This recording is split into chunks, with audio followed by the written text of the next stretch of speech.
టీచర్స్ని, contract టీచర్స్ని, ఎంప్లాయీస్ని. అరే మీకేం అర్థం అవుతుంది? లక్షల కోట్లు నేను తేలేదా? లక్షల కోట్లు అభివృద్ధి చేయలేదా? హైదరాబాద్, బెంగళూరు ఐటీ కంపెనీలు పెట్టడానికి నేను కారకుడు కాదా? అప్పుడు చంద్రబాబు నాయుడు ఎమ్మెల్యే మాత్రమే కాదా? 100 సార్లు చెప్పినా మీరు ఇంకా 2 పార్టీలతోనే ఉన్నారు అంటే మీకు ఎంత బుద్ధి లేదో.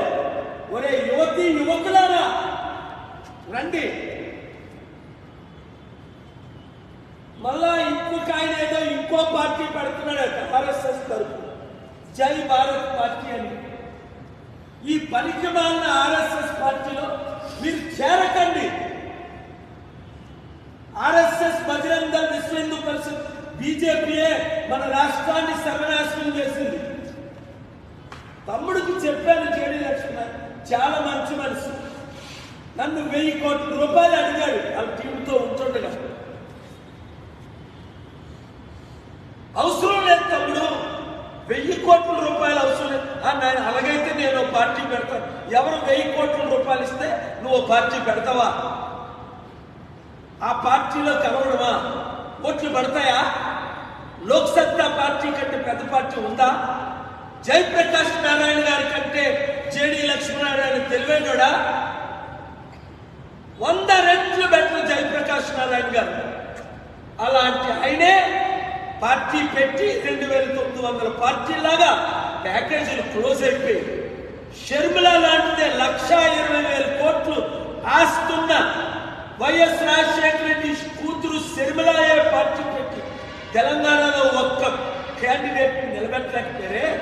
బీజేపీ సహకారంతో, మోదీ సహకారంతో 100,000 కోట్లు ఖర్చు పెట్టి మోదీ, పవన్ కళ్యాణ్ ఇద్దరు హెలికాప్టర్లో క్యాంపెయిన్ చేసి ఎన్నోట్లు పడ్డాయి? భద్రాచలంలో, కొత్తగూడెంలో 1982 ఓట్లు. మాకు టికెట్లు ఇవ్వలేదు, క్యాండిడేట్లు రిఫ్యూజ్ చేశారు. అయినప్పటికీ ఆసిఫాబాద్ లో మేము ఒక క్యాండిడేట్ పెట్టాం.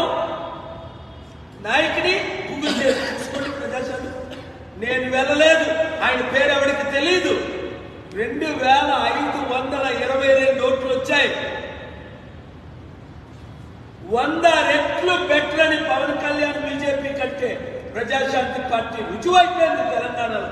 రండి ఆంధ్రప్రదేశ్ తెలివైన ప్రజలారా, ఈ 2 పార్టీని బుద్ధి చెప్పుదామంటే 7569441275 మీరు కంటెస్ట్ చేయండి. 10,000 మంది యూత్తో నేను మీటింగ్ పెడతాను.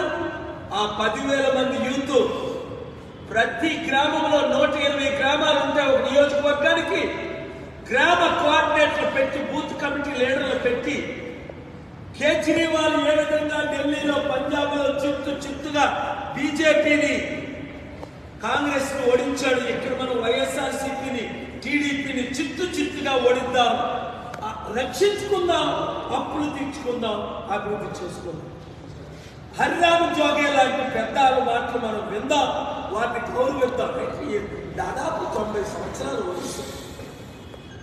హోమ్ మినిస్టర్గా చేశాడు, మెంబర్ ఆఫ్ పార్లమెంట్ గా. అంత పెద్ద ఆయన కన్నీరు, 27-30% కాపులు కన్నీరు. నువ్వు మరలా తీసుకెళ్ళి లోకేష్ కి, చంద్రబాబుకి